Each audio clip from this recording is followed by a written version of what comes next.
Welcome to the Crap Movie Review. The only place on the internet where the review looks worse than the film. In this episode, an arse-warming tale of men in gorilla suits.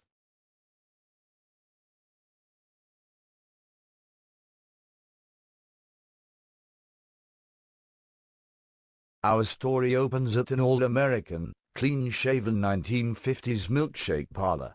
A group of friends are chatting about the vexed issue of what they are going to do today. Red, for that is his name, is trying to coax his friend into going water skiing. He refuses, announcing that all Red and his girlfriend do is water ski. He opts to go horse riding instead. As he leaves, yet another young man enters the parlor and tells Red and his girlfriend all about an island in the middle of a lake. He surmises that it would be a good place to hang out. In point of fact, he doesn't tell them all about it, he merely states that it exists. Red is a bit reluctant to investigate, but after the newcomer offers to buy him new carburetors for his boat as well as installing them, he and his girlfriend agree to check out the island. You may have noticed that I have not named the other characters. The script did not bother at this stage, so neither have I. The next scene has Red, his girlfriend, the guy who spoke about the island, and presumably his girlfriend sitting on a beach. The lad who had the idea says, "I told you this island was here, no one never believes me." I can only guess that the colossal porcupines this character must have told in the past in order to make his claims about the existence of an island unsafe. After agreeing that would be a crazy spot for beach parties, the four decide to explore the island. As they journey through the uneven landscape, they spy what appears to be a gazebo, one of those ones you get from IKEA for garden parties, but no one seems to have been asked to place the covering on it. Nearing this odd structure, one of them cries out, "Look at that!" The cameraman grudgingly moves the shot away from a bush and begins to pan slowly to a procession of individuals who stroll along sluggishly. Their progress is being watched by a woman in a long black dress. This has nothing to do with the rest of the film. If you ever see the movie, pay attention to this shot. Apart from two people in it, you won't see anyone in this shot for the rest of the movie.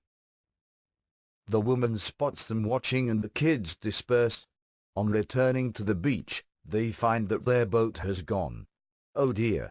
Unsure as to whether it has been stolen or simply drifted away, the four search the shoreline to test the latter of these hypotheses.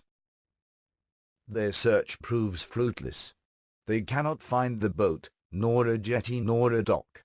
After observing this is the case, a sensible observation, Red wonders if they tied it up at a better place. A stupid one, he decides to investigate, but the female companions are reluctant to go along, so it's up to the boys. Just when the party breaks in two, we get a shot of a middle-aged man in a black suit creeping through the undergrowth. This is accompanied by silly music, even though nothing happens. The next shot sees the two young men knocking at a door. The door is answered by the woman in the black dress from earlier.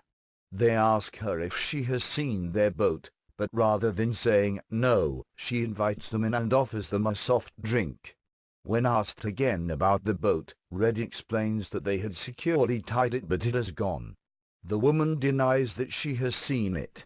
This causes the other young man, whose name we still don't know, to conceive that they may indeed have been trespassing, but if she agrees to return the boat, he and his companions will leave and not bother the lady again. She repeats that she has not seen the boat. Red asks where boats would be kept on this island, and the woman in the black dress explains that they have no need for boats, since no one ever leaves the island. Understandably, the two men conclude that this place is weird and that a word with the sheriff may be in order. They are about to leave when they hear the sound of a young woman in distress. It's Julie and Pam, the hitherto unnamed female companions who were waiting at the beach. They were nabbed by the guy in the black suit who clearly works for the I'm sorry, I don't know what else to call her, the lady in the black dress. Now his name is Ivan.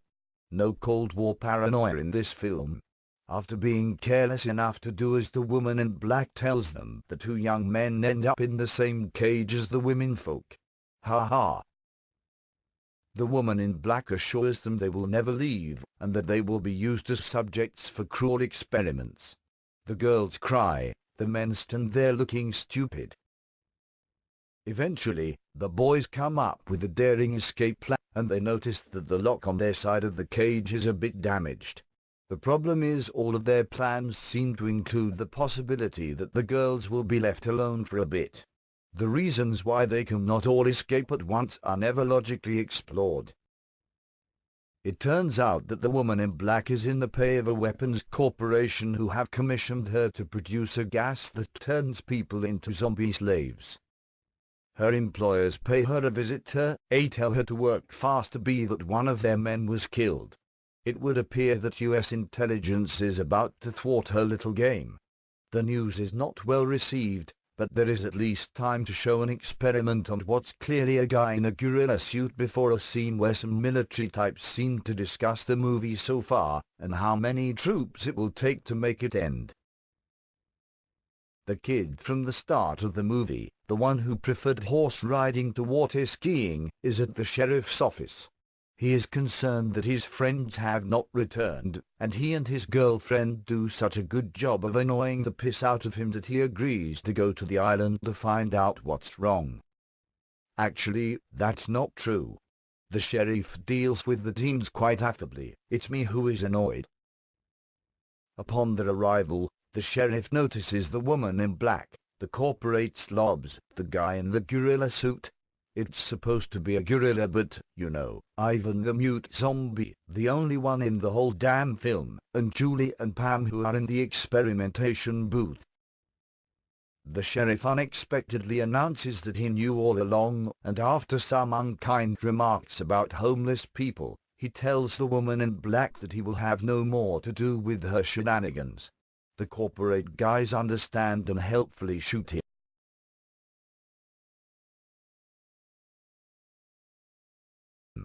The experiments go ahead. With this, Red and the others seize their chance, and the worst choreographed fight I have ever seen takes place. The struggle lasts longer than is comfortable to watch, but things are brought to a stop when Red gets hold of the gun and starts ordering the baddies around. Julie and Pam are rescued from the booth, but it appears to be too late. They've both gone mute and wobbly. Red demands that the woman in black make them well again or he will shoot her. She refuses, so in order to try and solve this problem, the boys use her own gas on her, and she goes mute and wobbly. Way to go, shitbox. The corporate bums are told that they too will receive the same treatment, and one of them folds like a deck chair. The boys mix up a potion and test it on the woman in black. The woman in black regains her composure and smashes the cure. This precipitates yet another punch-up, but there was enough potion left from the first attempt to use on Julie and Pam. The girls are restored, whoopee. The kids run for it, and stealing the sheriff's boat, they are able to apprehend the woman and the corporate bums. It is implied by the dialogue that Ivan meets his end at the hands of the gorilla. The army finally arrive, and the kids are promised a reward. The audience are also rewarded, because the name of the kid who first mentioned the island is finally revealed. He's called Skip. Worth waiting for. Ends. Now it's very easy to pick holes in a movie such as this. In fact, it's very easy to pick holes in a movie such as this. So let's get on with it. Teenage Zombies is by no means a slow film in terms of plot development. Indeed, the pace of the movie is so fast that we only get to find out the names of a handful of the main characters. This really hurts our ability to care about them in any way. The dialogue is ludicrous. It's difficult to pinpoint an actual example, there are that many to choose from. I appreciate that this genre was never meant to be taken seriously, but at least have your characters use dialogue that might chime with somebody's real-life experiences. The acting is painfully bad. No one in this picture actually made a decision to become the character they were trying to portray. They were acting and they knew they were. The performances are labored and unbelievable. Teenage Zombies is a misleading title.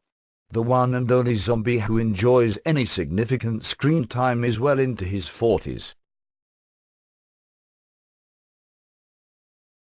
Well, that's all for this episode, so until next time, bollocks.